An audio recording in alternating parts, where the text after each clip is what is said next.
अस्सलाम वालेकुम, welcome back to my channel Taraf Khan vlogs. I hope आप सब लोग बिल्कुल ठीक ठाक होंगे। अल्लाह का शुक्र है मैं भी बिल्कुल ठीक हूँ। उमूमन बच्चों को स्कूल भेजने के बाद मैं सोती नहीं हूँ और ना ही मैं लेटती हूँ, बल्कि अपने घर के काम शुरू कर देती हूँ। लेकिन कल रात तकरीबन 1:30-2 बजे के करीब मेरी तबीयत ख़राब हो गई थी। मुझे सर में बल्कि सर के पीछे वाली साइड पर ना मुझे बहुत एक्सट्रीम किस्म का पेन स्टार्ट हो गया और मैं सो रही थी। सोते में मुझे सर में दर्द स्टार्ट हुआ और उसके बाद वो दर्द इतना ज़्यादा बढ़ गया कि अनबियरेबल हो गया। और ख़ैर फिर पेन किलर्स वगैरह ली। सुबह 5 बजे तक जाकर फिर मेरे सर का दर्द सेटल डाउन हुआ था, जिसकी वजह से मेरी नींद पूरी नहीं हो सकी, डिस्टर्बेंस भी काफ़ी रही।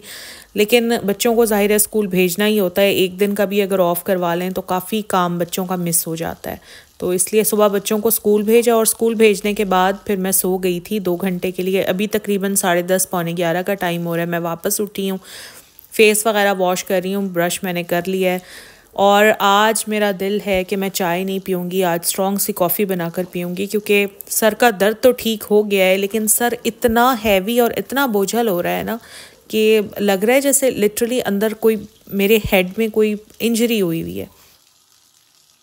अभी जबकि मैं वॉइस ओवर कर रही हूँ तो अल्लाह का शुक्र है तबीयत बहुत ठीक है, अल्हम्दुलिल्लाह। यहाँ पर मैं फ़ेस वॉश कर रही थी तो मैंने सोचा साथ के साथ ज़रा फ़ेस वॉशेस के बारे में भी बात कर लेते हैं, क्योंकि अक्सर कमेंट्स आते हैं और मेरी बहनें मुझसे पूछती हैं कि कोई अच्छा सा फ़ेस वॉश बता दें। अच्छा फ़ेस वॉश चूज़ करने का सिर्फ एक ही तरीका होता है, वो मैं आपको बताती हूँ, लेकिन उससे पहले मैं ज़रा अपने लिए गर्मा गर्म कॉफ़ी बना लूँ।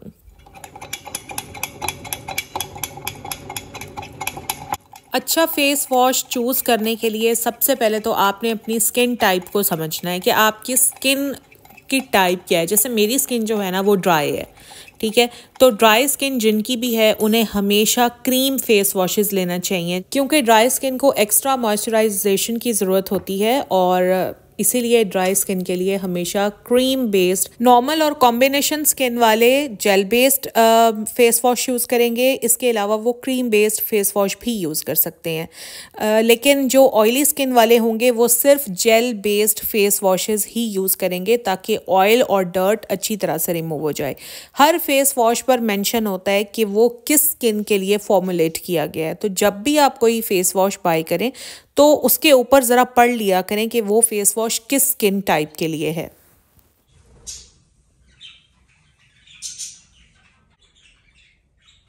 2 महीने पहले मैंने फ़ैन साफ़ करने के लिए एक टूल ऑर्डर किया था और उसकी ना वीडियोस काफ़ी वायरल हो रही थी तब, और अब भी आजकल भी बहुत वायरल हैं, हो सकता है आप लोगों ने भी देखी हो। सिल्वर स्टील के डंडे के साथ एक माइक्रोफाइबर क्लॉथ, अब आप उसे डस्टर कह लें, कपड़ा कह लें, यानी अच्छा सा बड़ा बनाया हुआ होता है और वो दिखाते हैं इस तरह से हैं कि बस नीचे खड़े होकर आराम से आप फ़ैन साफ़ कर लें।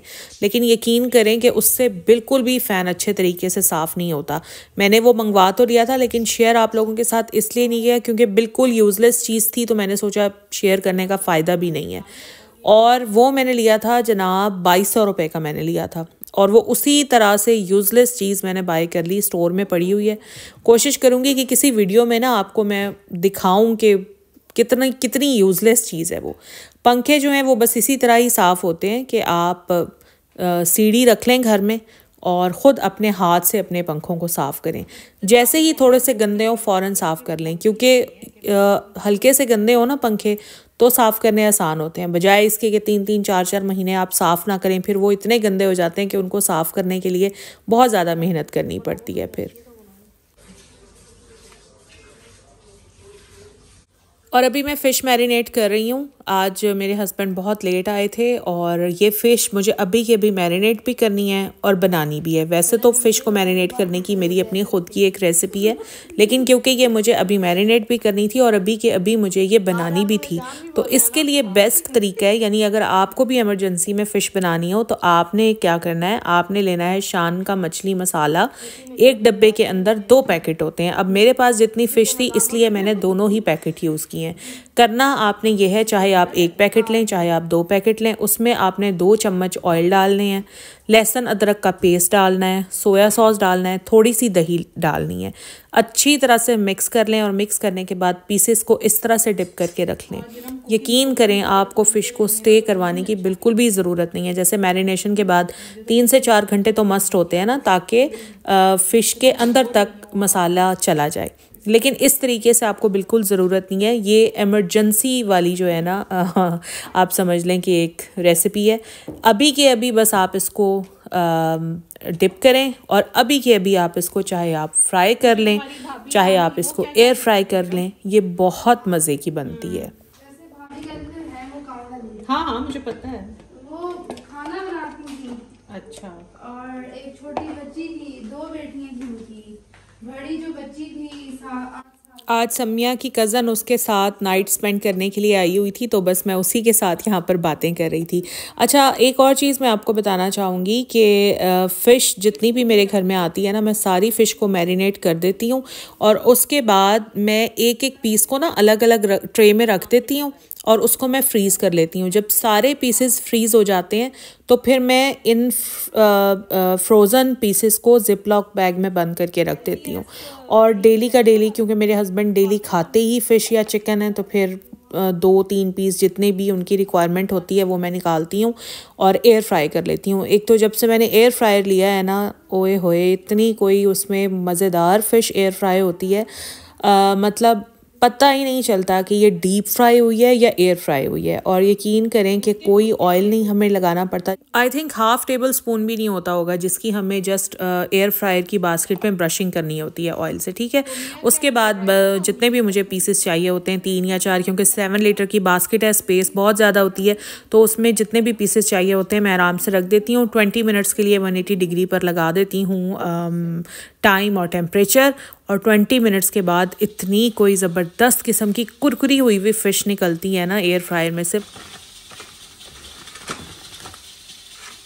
एयर फ्रायर के ऊपर पूरा एक व्लॉग मैंने आप लोगों के लिए बनाया था, अगर किसी ने नहीं देखा है तो मैं लिंक डिस्क्रिप्शन में डाल रही हूँ, वो ज़रूर देखिएगा, क्योंकि उससे आपको एयर फ्रायर के बारे में सब कुछ पता चल जाएगा। कौन सा लेना चाहिए, कितना बजट होना चाहिए, कितने लीटर की बास्केट होनी चाहिए, किस कंपनी का लेना चाहिए, आपके सारे सवालों का जवाब उस व्लॉग में मौजूद है।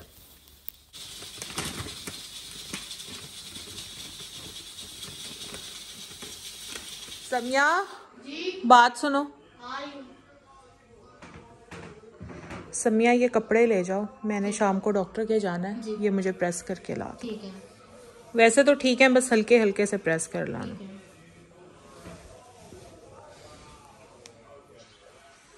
यहाँ लाकर रख देना काउच पर, ठीक है। और मैं आ गई हूँ अब हॉस्पिटल, क्योंकि मुझे चेक करवाना था, आज मेरी अपॉइंटमेंट थी और मैं तो बिल्कुल टाइम पर आ गई थी, मगर डॉक्टर जो थी वो 45 मिनट्स लेट थी और मैं इतना बोर हो रही थी, इंतज़ार कर करके थक गई थी। मेरे आसपास कोई खातून नहीं बैठी थी, अगर बैठी होती तो मैं खुद ही उनसे गपशप शुरू कर देती और इतना बोर ना होती।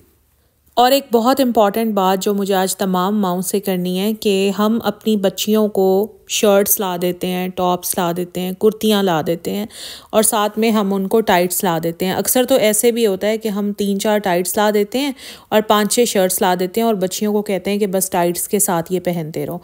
लेकिन टाइट्स जो होती है ना, वो हमारी बच्चियों की हाइजीन के लिए, जो लाइक इंटीमेट हाइजीन होती है, उसके लिए बहुत ज़्यादा डेंजरस हैं। बेशक आप कॉटन की भी टाइट्स ले देना, वो भी बच्चियों के लिए बहुत ख़तरनाक है, क्योंकि टाइट्स जो होती है ना वो स्किन के साथ चिपक जाती हैं और जो प्राइवेट पार्ट्स होते हैं उनको ब्रीथ करने का मौका नहीं मिलता। तो इसलिए कोशिश किया करें कि अगर कहीं आने जाने के लिए यूज़ करें, जैसे कहीं जाना है 2-3 घंटे बाद घर वापस आ जाना है, तो चलें 2-3 घंटे के लिए तो इट्स ओके, लेकिन घर में मुस्तकिल पहने रखना टाइट्स और बाहर भी मुस्तकिल पहने रखना टाइट्स, तो ये बड़ा ख़तरनाक हो जाता है।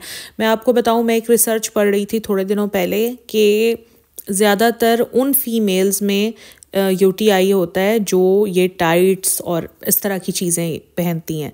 तो कोशिश किया करें कि आप अपनी बच्चियों को टाइट्स मत पहनाया करें घर में, खुली शलवारें, खुले ट्राउज़र, क्योंकि देखें घर एक कंफर्ट जोन होता है, तो बच्चियों को भी कंफर्ट जोन में रहने दिया करें। हाँ, बाहर अगर जा रही हैं, वो कोई फंक्शन है या वैसे ही जा रही हैं, फिर आप पहना दें इन्हें टाइट्स, लेकिन घर आकर बच्चियों को इनकरेज किया करें कि फ़ौरन से पहले वो अपने कपड़े चेंज करें।